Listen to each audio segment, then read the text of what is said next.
Welcome, gentlemen. We don't have ladies here. We hope we will at some point of time.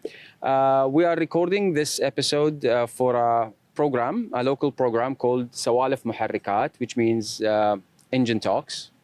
So we're covering the world in this podcast, and we have Spain, US, Japan, and Middle East. Yep. And I believe all of us are knowledgeable about our sports. So this is going to be a really interesting episode. That's cool. I'm going to start pulling the first card.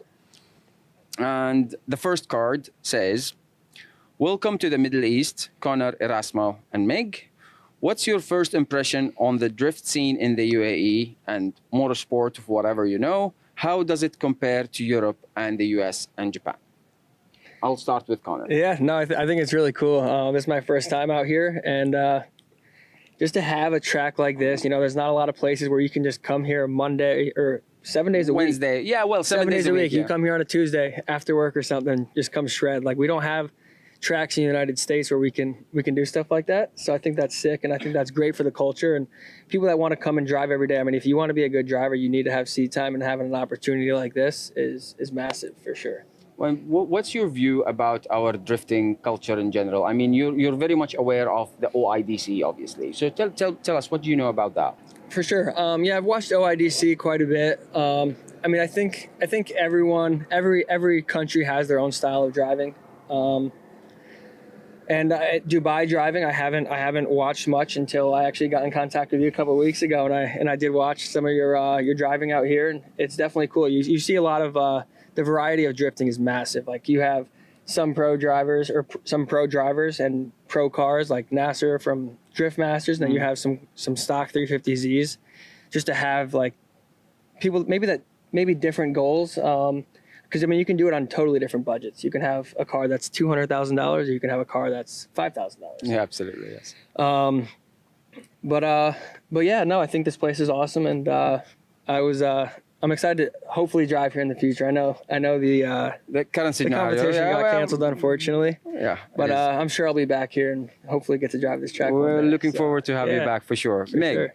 And so I'll tell you the question. Yeah, please. So your impression about our drifting scene. Now, it's not your first time in the Middle East. Not the first time. And you had an ambassador representing your brand in the Middle East. And so tell us your experience when it comes to that. And what do you see the difference in culture between Japan and Middle East? I'm not very drift specialist, but when it comes to motorsports as a general. Yeah. So there are much more contact point. Okay. So motorsports, because back in Japan, it's like all these things, the Prius and Yaris and these crappy cars are over there. But so like a wide variety. The variety is massive. Massive here. The amount of supercars I've seen in the last 24 hours. Yes, it's crazy. Insane. So it's an interesting point. Yeah, like seeing both places in person. I've been to Japan as well, and you can see the difference. Everything's like, I guess, more oriented to like K cars. K cars. Environment. We like K cars. Yeah, I don't know why you don't like K cars. We like K cars. It's like, for us, it's like they're nice toys. Yeah, I like K cars, but it's everywhere. So okay. Yeah, it's not very special, Okay. Yeah, you're used to it. Yeah, you're used to it. That's what it is. Exactly. Yeah. Each country has its own. Each continent has its own thing, though. You know, so it's. It's a good thing to have this like a first contact. When you're a baby, you get to love cars at some point, right? Yeah. And then you grown up, and then some people graduate from cars. But here in Dubai, there are so many exciting cars. You will keep loving cars, and then having place as this, or that sand dunes, you can go dune bashing with whatever the old Land Cruiser or Patrol Safari or this stuff. That thing is also amazing. It's all amazing. Yeah. It's all So amazing. there are tons of things, tons of variety of things. Because in Japan, we have drifting, autocross, but no dune bashing, no fast, drag racing. Here, you can do everything. That's very good. That is true. That is true. Literally. Rasmo, You can do anything here. you can do anything here. Yeah, it's crazy. Like the first time that I came, I was just like, "What is going on?" I thought it was like in a video game lobby, because we were driving down the street in Liwa, and you had drifting over here. Was it your first event? Wasn't Liwa? It wasn't Liwa, no, but that was one of the ones that are like engraved in my mind, Okay. And you had drifting over here. You had drag racing too, and then the dunes, everything. It was just like noise everywhere, And like you said, if you start liking cars.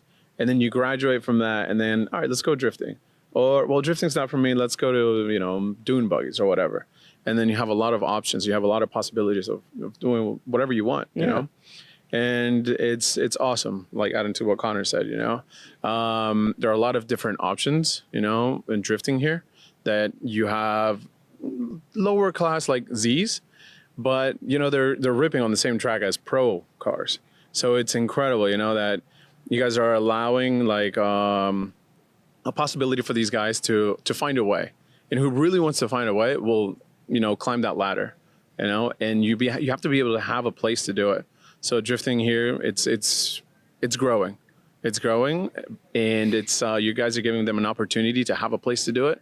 So if you don't have a place to do it, it's never going to grow. In comparison to Europe, you've been in it for quite some time. Right. You're heading the panel in Spain, and you've been in the FIA Intercontinental or FIA Games, I believe. Yes. So you are basically on the top tier of judges ranking when it comes to affiliation and licensing.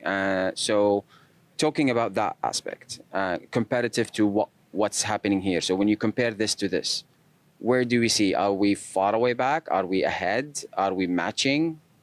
It's matching in some points, and then a little bit different in other points. I wouldn't say very far away, because you're matching in regulations. You're trying to match something that's already working. For example, in Europe, we have a system that works, So you go back to the FIA, rules and regulations, suggestions that some people will say, but it's something that you guys have taken into account, and you're making your own way through it. So that's a good thing, because you're adapting to your community. You're adapting to your country. So you can't just follow the rules from like France, Letter to letter. Yeah. Exactly. We have to make it work for the culture. Yeah. Exactly. Yeah. Exactly. You have to not bend the rules, but make your own. And I also think like what separates them a little bit too, like Europe, and like it's hard to compare them, because you guys have a 235 rule, and these cars in Europe are on. I just made it to 35. Right. Which And only for grassroots. Which I think is good though, because you have these guys that have like I said, these $5,000 cars, like the video you showed me earlier. Yeah. This guy's in a 350Z, that's a stock motor, and you don't have to spend a bunch of money to get into the sport. Yeah. And he chased down a 1,000 horsepower pro level car, and he was competitive. He could have won the battle with a very pro level driver. Right. It was Alexei Holovnia driving that F22. last weekend. Yeah. Okay. I saw the battle, and Yeah. And the track probably helps a lot too, because it's not a huge 100-mile-an-hour track. Yeah, this it's very track, technical. You don't need to have a very you can have a lower horsepower car and still be competitive. Definitely. So- And it shows you skills, because then you're not just Oh, it's flat 100% skill. You're Absolutely. like all inputs. You got to all work for it inputs. for sure. Definitely. You work a lot. Absolutely. You work a lot. All right, Erasmo, Let's as a go. head judge, what is the most difficult thing to judge in a drift battle? Angle, speed, line, or proximity? Oh man. Yeah. Going with the hard-ons It directly. is a tough one. I'm just gonna say everything. Everything. Why is it everything? Everything's lined up with everything, Obviously the most important thing is the line. You can't have a good, clean run if the lead isn't in the right line. Now we go back to the question. Are we talking about qualifying? Are we talking about tandeming? Are we talking about lead, chase, run? It's everything. It's all like a big package, Probably style would be the least. Would be the least hard to judge? Yeah. Because style is it's open, it's vague a little bit. Right. And everyone drives differently as well. So Exactly. It's hard to, Style is very subjective. In the end, you're looking at everybody has to make that run. So they're going to adapt to what the judges want in that run. So obviously the line's going to be important. The angle's going to be important. You can't go straight, obviously. So the angle's going to vary, but then the style would be the least. So what would be the hardest one? Line, definitely. Style for me. Style. I think I would say style as well.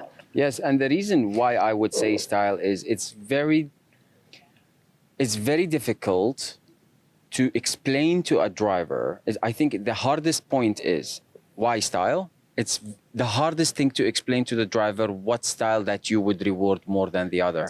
Yep. 100%, and you really can't. It's hard to teach someone style. That's the thing, though. That's the thing. It's just how you drive and like how aggressive you are, and line I think is pretty self-explanatory. You have a bird's eye view on a drone or something. Yep. Are you in the box or you're not in the box? Angle probably a little bit tougher, and speed I would just kind of base it off throttle. Yeah. But yeah, I Commitment, agree. I would go. Commitment. There you go. Commitment. That was a better word for it. And but yeah, I think style is definitely a tough one. Yeah. Yeah. Okay, there you go. My turn again? Yeah. Or what was the question? That was for me, yeah? That was for you. Okay. This is a nice one. European versus American drift. Drift Masters, Formula D. What is the biggest differences in judging criteria, car setups, and competition style? Interesting. You guys fight. Yeah, that is a really tough one. I mean, it's really hard for me to say what the differences are. I know we were talking about it earlier, and you mentioned maybe US was faster, but some of the tracks at Drift Masters are fast. So that is a tough one. Judging wise, I mean, one of the things that I see a lot in Drift Masters, the proximity is really, really close, and they may not be matching angle. It's still an amazing show. Yep. And in Formula Drift, I think they focus on more of matching angle, and there may be not as much proximity throughout like most of the battles.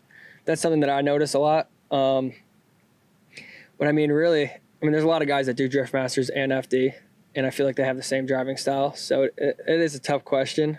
So I don't really know how to answer it. It is a tough question, actually. So Yeah.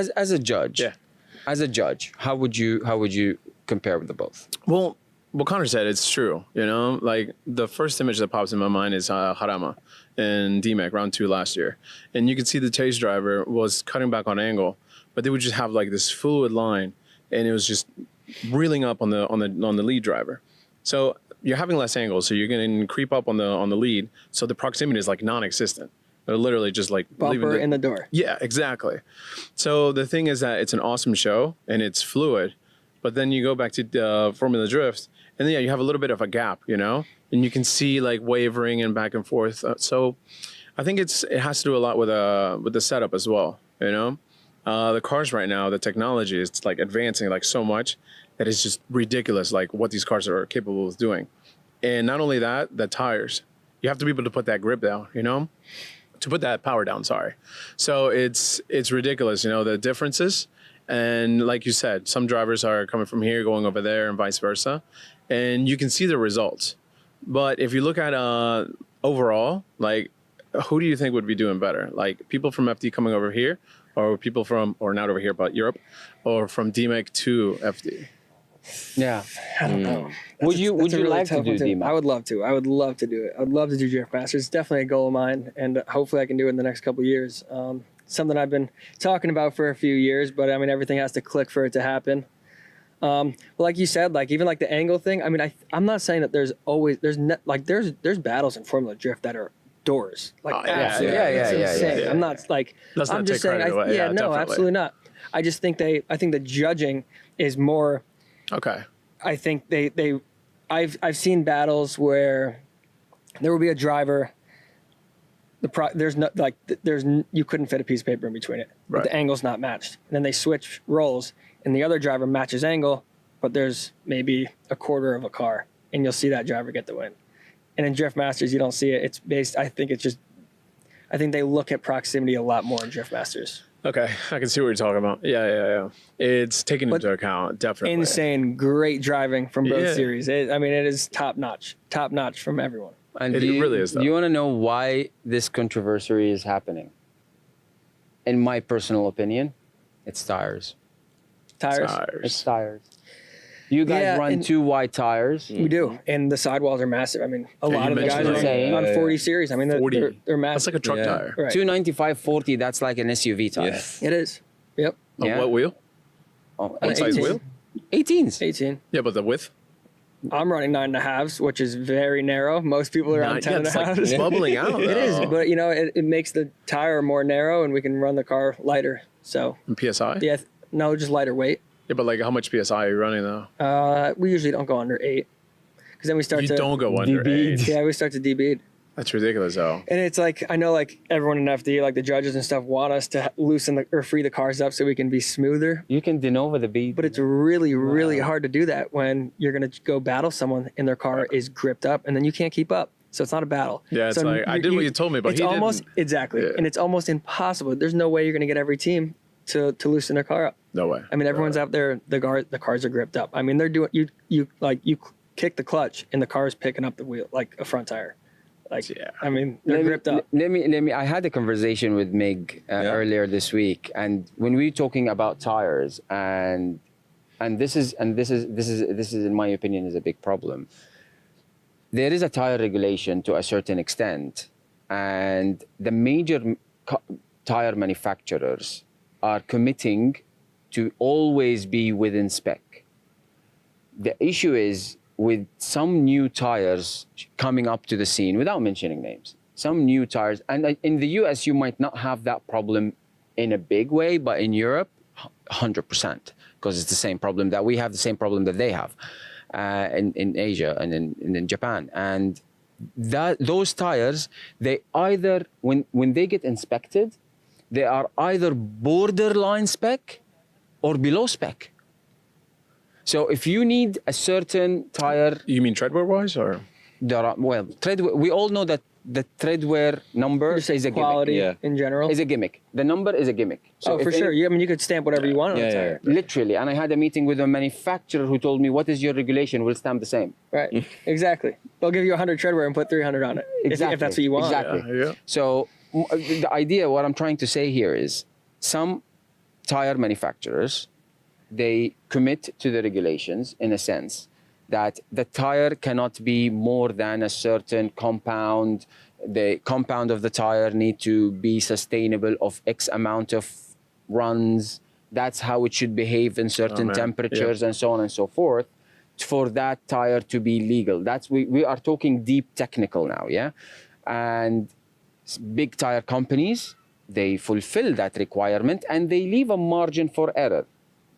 Some other tire manufacturers, they do not fulfill the requirements and they fall below.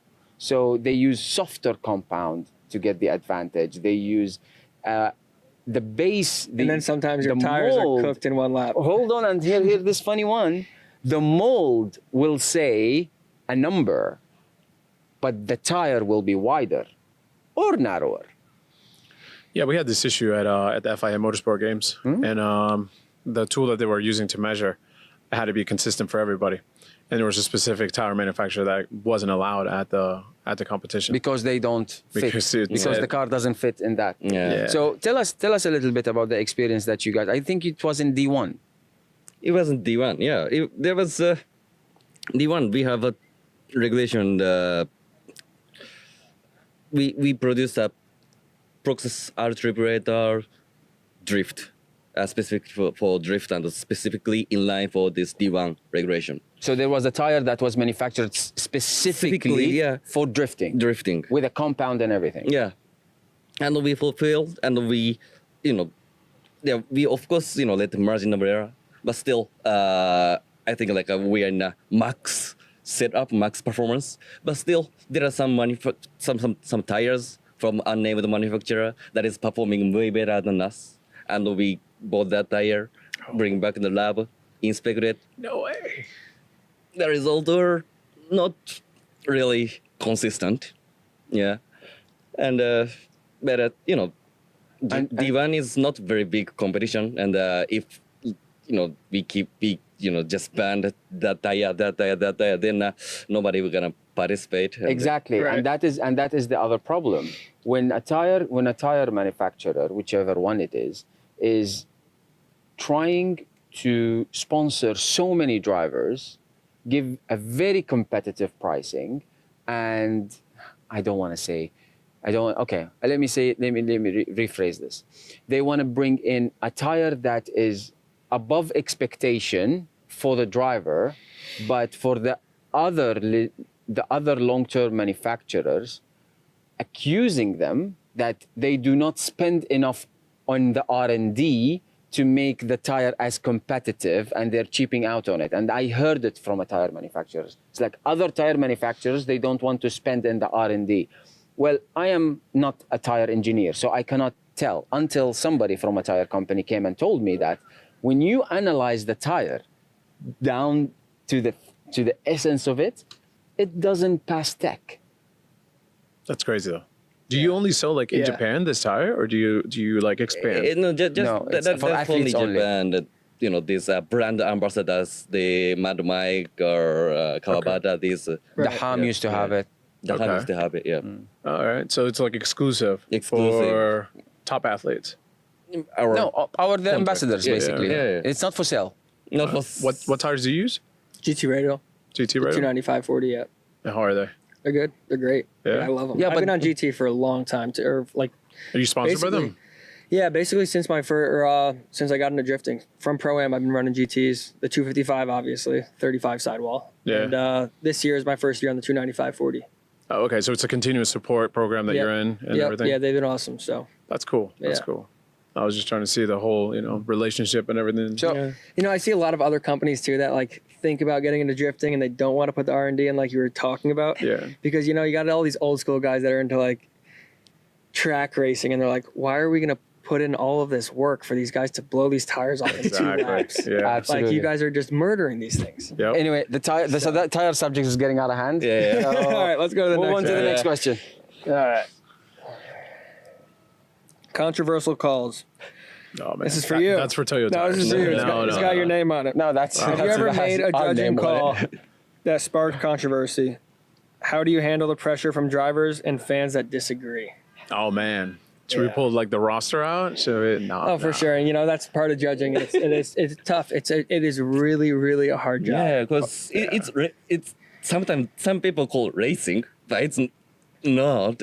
We don't have time. We don't have absolute scale of the Yeah. points, right? So Yeah. It really is. It It's- really is. There's a saying, I will interrupt you here. I will just Yeah. say only a few words about this. When I was judging Drift Spain, and because Drift Spain falls under a very specific FIA rule, the driver can protest, and the judge have to give him an explanation mid event. Right. Right after the, Like it happened to us in round one. I can't pronounce the city name. which I think it should be that way though. Miranda. Miranda, yeah. So which is really, really tough. But I think that's the way to do it, because when you don't think about it and you're like, all right, that guy's knocked out, and you don't think that he's upset about the call, and then you all go the through time. 10 more battles, and it's the end of the event, and he's like, hey, what's up? And you're like, dude, I don't even remember that battle. Yeah. Like I've watched 14 battles since Yeah. then. See, that's the thing. You look at it So- from open mind perspective, because like, for example, the other day we had really bad weather and we had to postpone our semi-pro. So then the following day we had to do both pro and semi. So we're talking about a top 64, right? You're talking about 128 battles, right?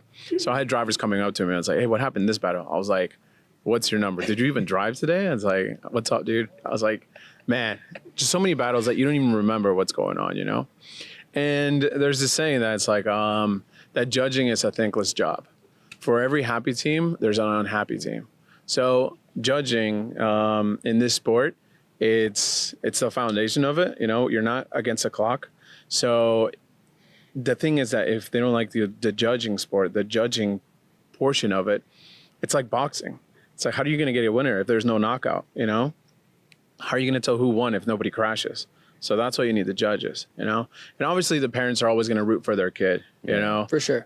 Fans are always going to root for their drivers. Yeah. And the driver's always And going it's to. teams too. Like even if someone makes a mistake, the teams kind of always take their driver's Yeah. side. And, Yeah. I and had this one time. Check it out. it's, Check it it's out. part of it though. I had one time in Spain, one of the drivers came up to me like with a note like this, like a notepad. And he's like, look at all the mistakes that he made. I was like, okay, let's go through them. You know, it's like he did this and this and this and this and this. And I was like, okay. It's like, where are your mistakes? And he's like, oh, well, you know, we're just looking at his mistakes. I like, drove off track. Yeah. It was like, hold up, wait a minute. And it was just, you know, you have to look both ways, you know, as a driver, you know, you have to be able to see that as well. You know, it's like, okay, they're looking at both of the cars. They're not just looking at my mistakes. They're going to see who made the most mistakes or what happened, you know? So, And if you made a mistake in your lead or your chase, because I mean, when you make a mistake in the lead, you're not giving the chase driver a good chance to chase. and that's the thing too, the point of view, because like there might be a mistake that the fan sees live directly, and it's like, okay, but he got straight. And it's Right. like, yeah, but what happened like before that? You know, why did he get straight? Yep. Oh, the chase bumped him or something, you know, and he kept in it and he was a little bit straight. Or And something. sometimes fans will be like, whoa, like, why did that guy win? Yeah, And definitely. You dig deep in it and you Yeah. go over the drone shots and stuff, and then the judges will explain it, and it makes sense. Yeah, whenever there is time, and I think it's essential, you know, for the judges to explain the calls at that moment, so that way the fans there and at home can see it. So I think it's crucial that the event is like on a timetable, so then that way you can have room for like explanations.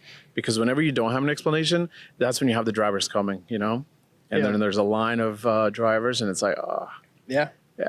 Yeah, So- that's why you got to take notes too, and it is tough. Oh, dude, my hand It's is tough like, because, like you said, it's always Yeah. it's a happy team and yeah, a team that's not happy. definitely, So. definitely. Okay, next one.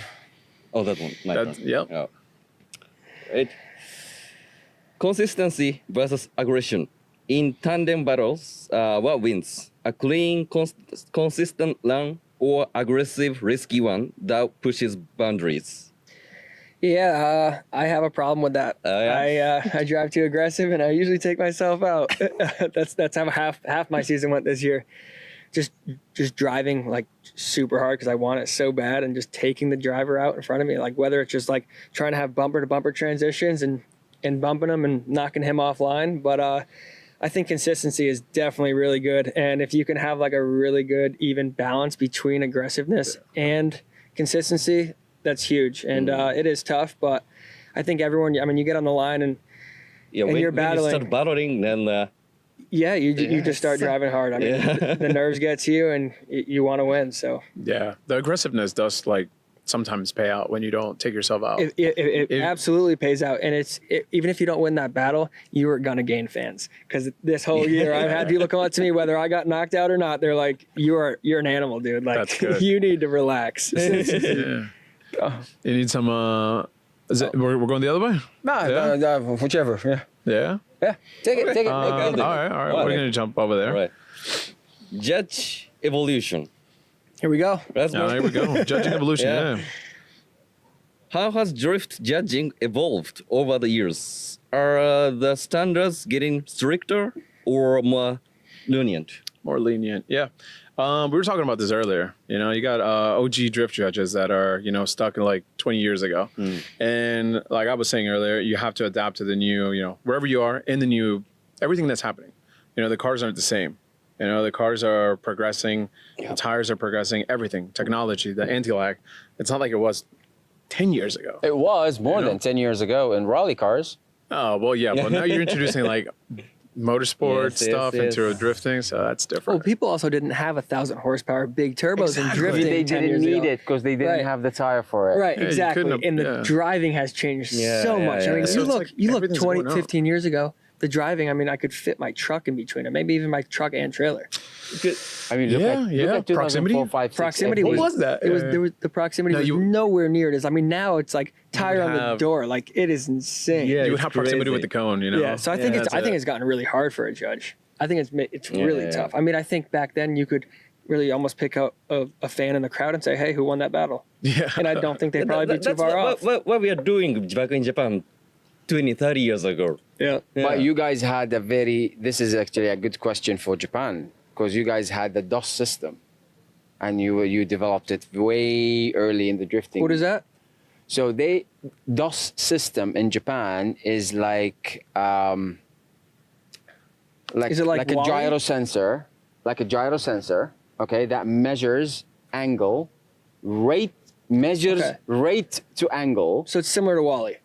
It is basically a Wally, but super old technology. Right. Like So, analog Yeah. or something. With by the way, with compass? I work for Yeah. with Okay, Wally. okay. So I know what Wally is. Yeah. Like, yeah, we tested it here. on Well, they this do track. that at clutch kickers now at Mid Pond. Yes, exactly. And I it's know. insane to watch this stuff. It's, I know. nuts. I mean, so Technology. Wally is the new technology of the DOS system. The DOS system, that's what they had in the beginning to assist the judges. But that then is an extreme good. This is a good question when you talk about not the judges, in my opinion. I think it's more of how did the technology in the judging have improved the judging criteria. And I think Wally is a very good tool, like the DOS system. My issue was with the DOS system is they depended on the DOS system a lot. And the fluidity and line style was was totally neglected because Right. because the DOS system will give you a lot of score for style. So the snappier you are, Oh, it the- would give you score. Yeah. it will give you score for a snap. Look at the videos. The drive mid drift, he drives almost straight and throws the car in backwards, and he gets 110 points. Yeah, find a way to cheat the system there. Exactly. Yeah. So they're cheating the sensor for the sensor to give them the high score. And crazy It was G-force. very obvious. Yep. It was very obvious for, well, it used to be a thing back in the 90s in Japan. Yeah. Not anymore, because they, after some time, I mean, I think people like Kawabata and Saito will be able to tell us more about this, or Chukiya, the Drift King, Chukiya? Keishi. Tsuchiya. Tsuchiya. Yeah. Yeah. Okay, I'm gonna ask this question. I'm gonna stand up and go home because we're not gonna end up good in this one. So, the perfect drift car. If you could build the ultimate drift car with unlimited budget, what would it be? Engine, chassis, setup, everything. And I will go take it one by one. So I'll start with. What do we say? Chassis and engine? Like you have budget, no subject is not Yeah. is not a subject. Okay. What's your All dream right. build? What's your dream build, Connor? Hey, I mean, I gotta stick with the E46. Trailing arm is superior. Can't go away from it. My favorite body is F22, Eurofighter HGK kit. Best looking drift car you can buy, but I can't leave the trailing arm. So I'm gonna say E46. There is obviously a body kit LS. for the A46. with an There F22. are, but it's hard because the HGK kit looks so good with the big scoop on It the is- hood. It is. I'll show you. Will you find me one? Maybe we'll be rocking that next I'll year. help you with that. What's your favorite? You're not a driver. I'm not driver. I But don't what would you like to see? because there are tons of drifting people everywhere, and I think pretty much every car has its own drift version. So maybe I will turn into my 65 Nissan pickup truck, put engine in a bed, I don't some Mazda rotary something, and do some Very crazy Japanese. stuff. Yeah. Very Yeah, I like Japanese. that. I like the rotary. I like Rotary, that. rotary is a That is dream engine for nice. me Yeah, too. yeah. Love the rotaries. Raz. What would be a good build? I would probably have to go with like an S13 chassis. It's never been proven wrong. Like even after all these years. You have unlimited budget. Like build a Bentley. Yeah, at least go like S15, dude. S13 though, it's smaller, dude. You know exactly where the corners are and everything, and it's great. It's great. And motor wise, I don't know, probably like an LS. Yeah. Dream build for me. Yeah. What would it be? V12. 15-to-1 compression running on ethanol. That's like fiction though. Well, He did say a budget unlimited. budget unlimited. I'll get you Yeah, know which you one. know- No, I know which one. The LS V12 that is built in Australia. Okay. Yeah. It's In like fantasy though. And the only reason I said E46 is this is for competition, Formula Yeah. Drift, like competitive driving. An S13? I will change my mind if it's just fun car because Mad Okay, Mike has okay. the sickest Exactly, T1. thank you, That car thank is you. sick. That is nice. Yeah. And the rotary, huge fan. What about competition? Kangushi's, the Lexus. That's nice. Four-door. yeah, but Yeah, the the RCF. four-door. Yeah. The 4-door. Yeah. The GS Yeah. in Yeah. Japan. Oh, the RCF from Kazama Auto. That's Yeah, very it's- cool. And the That's very Kazama cool. also. Yeah, that is also Yeah. cool. Yeah, but I like the rotaries, No, the you don't like V12s, it? the V10s. Yeah. Stuff's cool. I like idea of four-door running on the racing track. Yeah, there That's you go. very good. Yeah. Have you battled James Dean this year? I have. You have. Yes, sir. Let's go. Okay, so this question is directly here. Mental game. How do you handle pressure, especially when competing against legends like James Dean? Honestly, I think the mental is not as bad. I mean, when I'm going against someone like James Dean, when you know he's going to lay down an absolute heater and I can chase him like I'm on the simulator and absolutely give him like 110% of everything I got is awesome. Just because I know I'm going to go out there and party. When you're going against someone that's like maybe not, you know, it's a lot easier to chase a 100-point run than it would be a 75-point run. Yeah.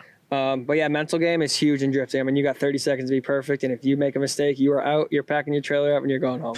So I couldn't said it any better. Yeah. So thank you very much for being here with us in Sawalif محركات Engine Talks. So Cool deal. and looking forward to see you the next time. yeah, absolutely. Yeah. Thank you for having Thank you, us. guys. Had a great Thank time. you. Congratulations.